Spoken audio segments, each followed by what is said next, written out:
Bye. He wants to be in it. Might as well interview him. Yeah, so how do you even start Um, this chat when you were kind of dropped in it from day one? I was totally dropped in it from day one. So for me, it was my birthday.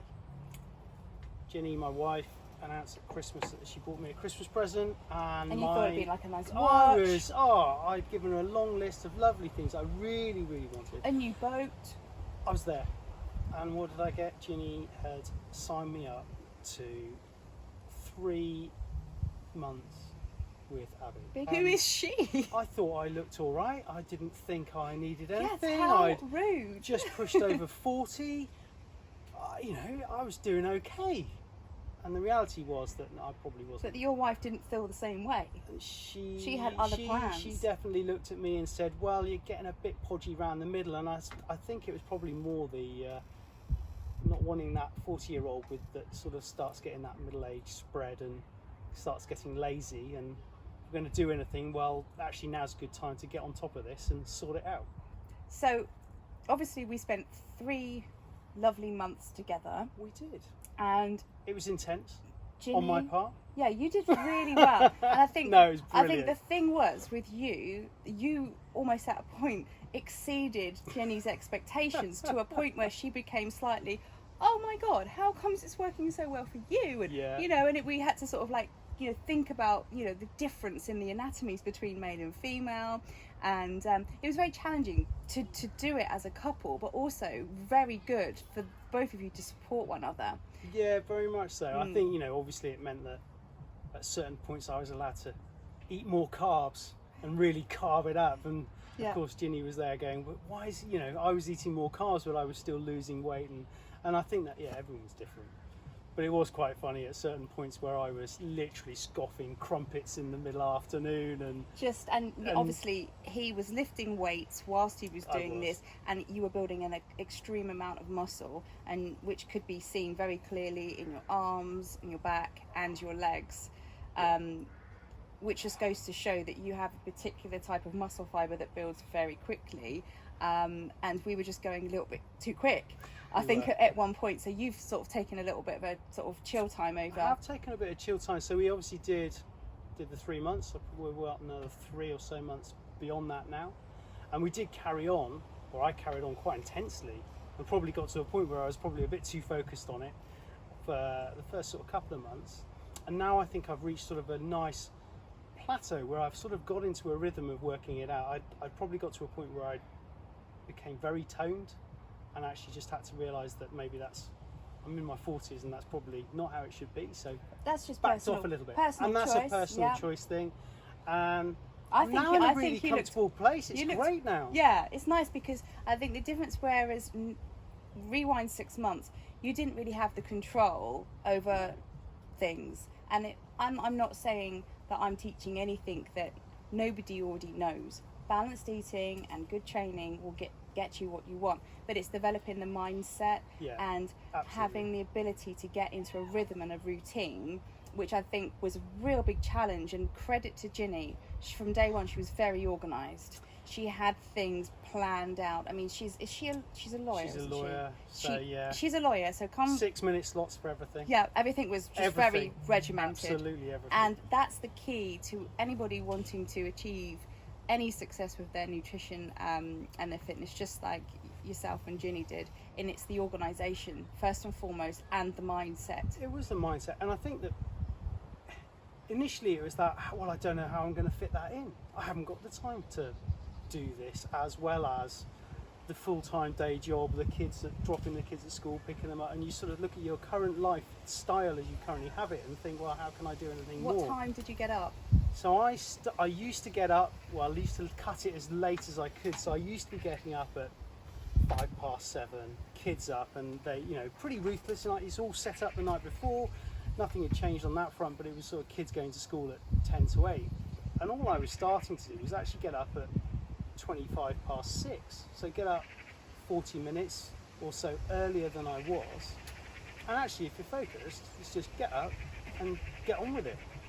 Yeah. And once you've done that for a week or two, it's amazing how actually just got into a rhythm. And in fact, it wouldn't feel right if I didn't get up at that time and crack on. And the kids fell in place, because I remember Ginny saying at one point they were really enjoying trying different things and eating, I think, fish they probably didn't really like before. But Nailing the fish. I could, obviously part of the program was that you could eat steak, which was a total win in my book, because we probably didn't see huge amounts of steak at home. But anyway, so steak was coming, thick and fast. It was great. And of course, the kids would end up eating my steak. So every time I cooked steak for dinner, I'd have to cook another piece in the knowledge that the kids were probably going to eat one.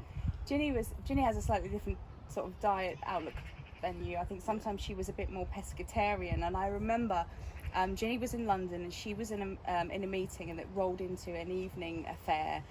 She had to entertain some clients, and I hope she doesn't mind me bringing this up, but it was the funniest story, and you two were the funniest couple to train, and every week there would be something that would take us off of the conversation of fitness and just these fits of giggles. But she said she'd gone to this bar in London, and they had a cheese board, and they were offering it around, and everyone was having G&Ts and Prosecco's and whatever they were drinking. So Ginny said she texted me from the toilet. I'm sure she was in the toilet. She texted me, she says, "Abbie, I'm very grateful for the sort of the path I'm on right now, but I just have to let you know something. I want to let you know how dedicated I am to your program. I'm currently sat in the toilet of a bar in London, eating tuna out of a packet with a fork, whilst my clients are out there enjoying G&Ts, cheese boards and good chat, whilst I'm pretending to drink G&Ts, but in reality it's water. And I'm in here with my fork, which I'm going to put back into my bag and go out and join everybody else." And I said, "Oh my God, that is so funny." But at the same time, I really appreciate her dedication to the program. Totally dedicated. She took it on the chin, and it was a laugh to her. It was funny, and to this day now, I look back and I'll always remember her for that moment in the toilets in God knows whatever bar she was in. And the same with you. But we had, there was other times. I mean, we obviously went skiing. So when we did it was over the whole sort of Christmas skiing, that whole festive period where you basically just want to be getting drunk and partying on. Every single day we were going up the mountain with a Tupperware with salad and chicken or whatever the meat might be to go with it, along with a yogurt that had got in there, and then obviously our water intake, while everybody else was eating chips and cheese and beers up the mountain, and we didn't. We were committed. If it wasn't for Ginny, that was the early days. If it wasn't for Ginny, would you have been up the mountain with the Tupperware? No, I'd have been smashing a beer and a coffee and a hot chocolate, followed by probably chips and cheese and God knows what else. She was hard on hardcore. You, which I think would make Ginny an actually pretty amazing PT. But I think she might scare a few clients away in the process. Yeah. But it has been. I'm scared most of the time. Yeah, it's been wonderful. Ups and downs, highs and lows. Absolutely. There were tears, there was happiness, and there's so tears much of it. All of us. Yeah, all wrapped into one. And it's so nice because you've been really kind to invite me to your wonderful home, to let the children play with the swimming pool, and you're going to feed me some barbecue food and rosé. So it's been really nice to have met you and spent time with you. That's been great. In the work environment and also out. So I just want everyone to take some inspiration from an amazing couple that have a very busy career life, both of them. They have two beautiful boys. They have so much going on in their world, but they manage to dedicate time to completely changing their bodies, and both of them equally have managed to do it. And even though you're taking a bit of a rest period now, the thing with you is you know how to get back there. Absolutely. And we've had that conversation lately. I think that I obviously lost actually quite in my view, quite a considerable amount of a number of kilos. And I know I work in kilos, not pounds, but I lost a number of kilos over the duration of the program by being completely focused to the cause. And then since then, I've actually just stayed just at a set weight that I'm very happy with. And if it fluctuates over a couple of weeks and I start to creep up a little bit, I probably will just cut back and behave myself. But we haven't mentioned you specifically have been on carb cycling.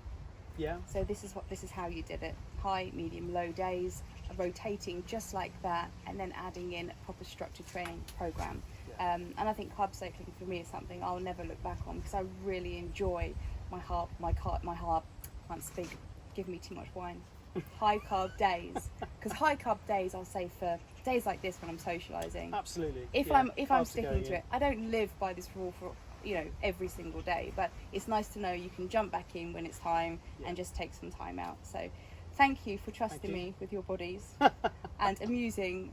I think even so many people that have watched the journey through social media really enjoyed.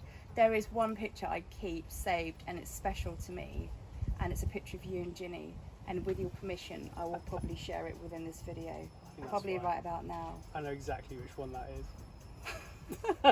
It's the best one. And that's it, we're done. Thank you.